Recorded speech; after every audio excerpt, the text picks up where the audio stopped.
द्वितीय दंड अटे उजागर 13 राति कटाइब कष्टर तृतीय दंड गृहत्यागी हेब चतुर्थे मैथुन को पासरी दिव जे पंचमे पादे चलिब जान जे बाहन पादुका धारण जे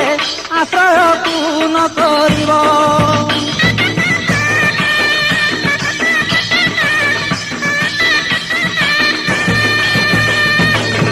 षष्ठरे श्मशाने वास करिब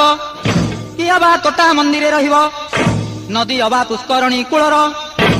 बास जे करिब दिवस 13 जे धूली दंड सप्तम रे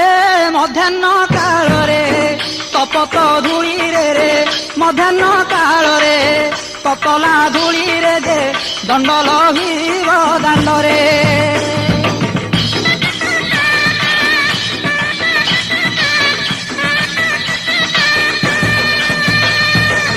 अष्टमे जल दंड को